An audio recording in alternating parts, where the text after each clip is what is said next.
What up, What up, metalheads? metalheads? Alright, so today we are building the Wall of Legends. As you can tell, it's empty now because there needs to be room for us to build our top 10 legendary metal albums of all time. So what we did, how we're going to build this, is he pre-picked his top 5 and I pre-picked my top 5. And we're going to take turns placing them in order. And yeah, if that doesn't make sense, you'll see how it unravels. So, Isaac, with your top 5, or we're going to reveal them in order from lowest to greatest, from 5 to 1. So he's going to reveal his number 5 right now. Alright, my number 5 is Orchid by Opeth. The reason why this is my 5th one in my top 5 is because there's one song, well, my favorite song that's off of this album is Forest of October. There's one song called Silhouette that has a really great, it's a very, it makes you relax kind of song. It's a piano song. There's no vocals in it. There's nothing except piano. And it's called Silhouette in this album. It's very good. It has this album has a lot of uniqueness to it because Yeah, it does. yeah, it's not one album kind of. It's just an entire, it's like, it's so many different types of metal, really. Yeah, I hear a lot of power metal. Yeah. You also get like ambient stuff. You get all kinds of things in there. Yeah, there's so many different things going on. But yeah, it's not randomly coming at you. It slowly approaches you and gives you an amazing feel of it. Yeah. Yeah, that's why it's my favorite. All right, go ahead and place that on the... One of my favorites. All right, well, my number 5, I don't have a physical copy, but it is Iron Maiden's The Final Frontier. I love the concept of it. I really like the lyrical idea and the music. It's like storytelling in music form. It's like watching a movie that's in form of music. It's got epic tales and like questions, provocative questions and all kinds of things. Their musicianship is great. I really like Steve Harris's bass playing on it. I mean, it's just great. So, my favorite song on there is all of them. So, it's going up there. Yes. Mine is either Eldorado or Mother of Mercy. Yeah. So you'll notice that in all of my top 5s, actually in my top 10 albums, it's every song on there I like, and that's why they make my top 10. Well, yeah, mine So- too. It's just, if I had to pick one, that's what I choose. All right. Well, if I had to pick one, I will die picking. All right. So it's invisibly going up there. Isaac, now you're number 4. All right, my number 4 is Arctic Thunder by Dark Throne. The reason I like this one is because we were at the record store, we heard it play, and then we got it and listened to it. We listened to it like 2 or 3 times in the car ride home. And even when I got home, I went on Spotify and started playing it, and it was awesome. I loved it, and I couldn't stop thinking about it. It had amazing guitar, and the vocals in it were pretty good. My favorite was probably Tundra Leisure or Arctic Thunder. Yeah, that's a Yeah. good pick. I really like it. It's very, you could really hear everything in it, even though there's a lot going on. Yeah, really punky, really, it's like cross between punk and black metal. All right, so my number 4 is gonna have to be. You ready? Ready? All right, Testament's The Legacy. I personally, it took me a while to appreciate this album, and when I did, it is flawless. Well, I mean, it's not. It wouldn't have a perfect rating, but I like every moment of this album. I actually listen to it when it ends. I listen to it again, and then again, until I don't want to listen to any metal anymore. It's kind of like a go-to thrash album of mine. In my opinion, it's one of the best thrash albums, but it's great. Everything is put together on here. There are some other thrash albums with songs that are better than others on here, but as a whole, this album just grabs me the entire way. It has me the whole way through. There's a lot of unique parts. It's not complicated. There's nothing complex here in structure or in anything that they're doing.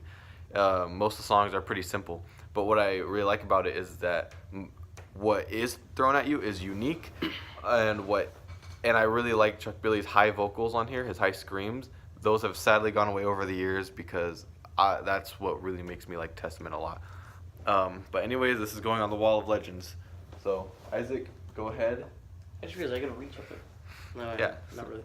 But All okay, right. so my third one, he lost it because he loses everything. Not really, but he lost it, and it's called "As the Stages Burn" by Arch Enemy. It is a great live album. Elisa Whiteglues puts energy in the crowd. She gets a ton of mosh pits going. She goes around and not really goes around. Her vocals are amazing. Michael Amot's guitar is amazing. It goes together. The tracks that they put into the live album is really good. It doesn't very sound live. It sounds like I know it sounds Yeah. sounds live, but I think Arch Enemy is one of the Yeah. great live bands. I Yeah. believe that Arch Enemy should record only live. Really, I mean their live stuff sounds way better than their recorded stuff. Yeah. Their studio stuff. Well, yeah. I don't know if I agree with that, but yeah. I totally agree. All right. All right. Well, my number, what are we at, 3? I also don't have a physical copy. Well, do I want that one next? Yeah. Okay. I also don't have a physical copy of it, and it is Children of Bodom's Hate Breeder album. I really like it. It's what I like about it is that it's classically influenced, and I know their first 3 albums are really classically influenced. I actually love all of their first 3 albums. But this one specifically has me the most because it also has some power metal in it. And for some reason, the mixture of power metal and classical go together so well. I also like the black metal vibe that it gives off. Oh yeah, it's amazing. I mean, it's inspired a lot of things that I try to play on my guitar nowadays. It's, really simple. It's just pouring melody. That's the first thing. It's pouring melody. There's almost nothing traditionally metal with chugging along on any strings and simple power chords. It's mainly all melody. That's really all it is. Just classical music on guitars in a black metal style is what it sounds like. And I just find that amazing because I like more than metal music, and one of my favorite genres of music besides metal is actual classic music. So when you put my 2 favorites together, it's just like I love it. So yes, that is going on the Wall of Legends. Children of Breeders. Children of Breeders. Children of Bodom's Hate Breeder. We'll get these physical copies up there eventually. Yeah. Trying to find them. They're kind of difficult to find. We'll show them off once again. Yeah. All right, now you ready for my second? Yep. Now his number 2. Ooh, the second ones are awesome. All right, so my number 2 is "The Sound of Perseverance" by Death. This is one of my favorites because this is probably my favorite Death album. Well, it is my favorite Death album, and this is where Chuck is at his best point in life because it has so many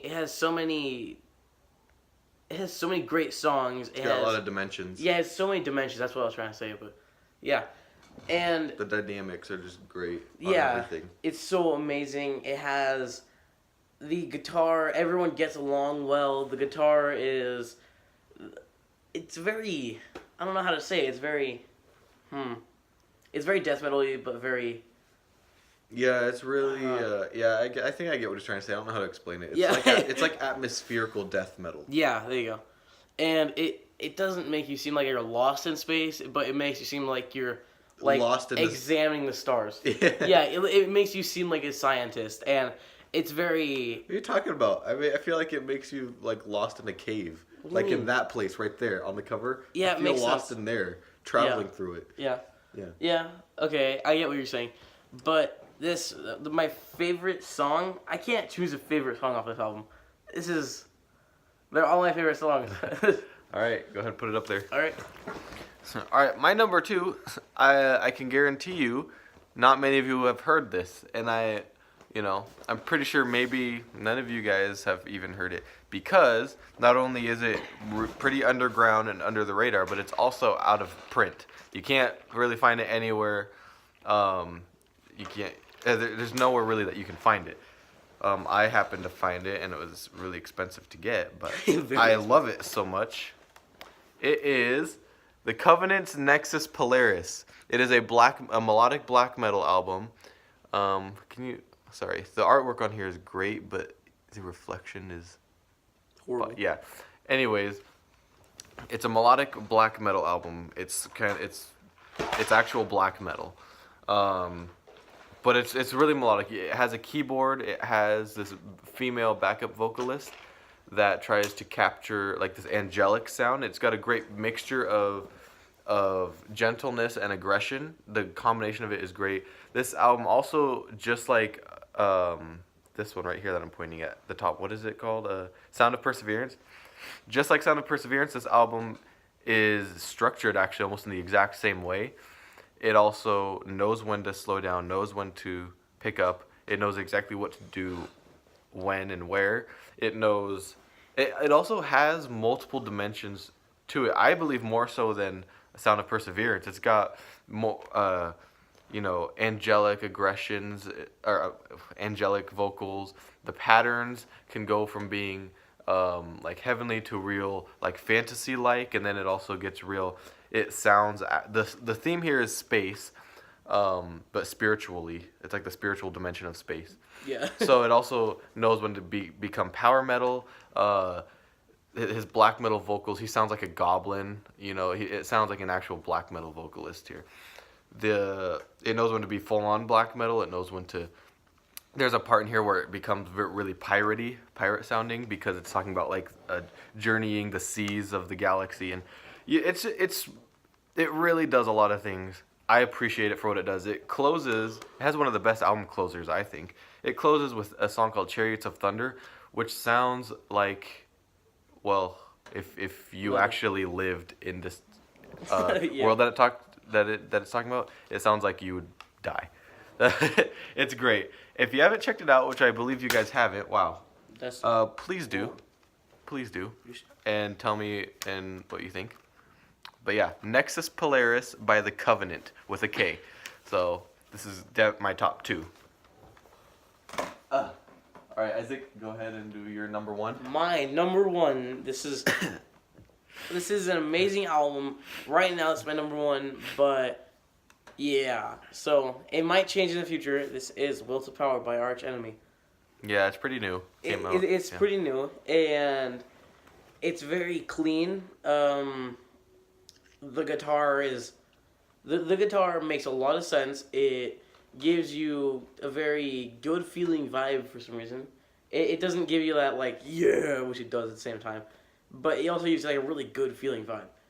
Yeah. Yeah, Yeah, it has like an uplifting. yeah, Yeah, it's really like happy is what it is. It's Yeah. it's definitely uplifting and empowering, yeah. And this is the only album where Elisa has one clean and singing song on here. It is very. I don't know what to say about it. It's so awesome. I can't. I'm speechless. Yeah, he really does love this album. Yeah. All right, go ahead, place it. We'll have to go around here because it's right there. All right, yeah. So my number 1, well, it might be a little bit of a generic pick. No, it's not Metallica, but it might as well be because it's almost as that generic. But this is the album that really got me to appreciate thrash metal. Before this album, I liked a few thrash metal albums, but never really liked thrash metal. But then once I heard this album, it was hands down, thrash metal became my favorite. It let me understand things I didn't understand before about thrash. And every time I put this album on, I find myself never listening to it because I'm skipping the whole way through because every moment is epic. I want to listen to one song, and I just can't wait for the next song. So I skip to that, and then I go, you know what, I want to listen to the next one. I skip to that, and then I just keep doing that in circles, and I can never actually listen to it because I'm anxious to hear the entire thing all at once. And that is Megadeth's Rust in Peace album. I know, it's a pretty generic pick, but man, these solos, the structures, and the dynamics of the songwriting, they're all great. The patterns, the real complex patterns, I really enjoy and like. Dave Mustaine's guitar playing on here is probably the best I've ever heard. Guitar playing in general.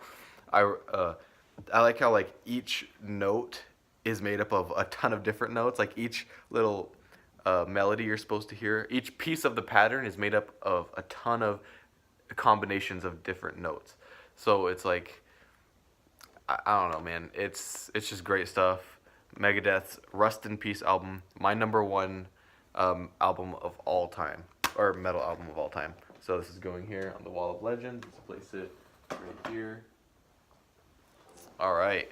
So there it is. We're missing like what, 3 albums because we don't have physical copies, which we eventually will. I have one of them ordered and on the way. So, but yeah, let us know in the comments your top 10 or top 5 or whatever you want to do.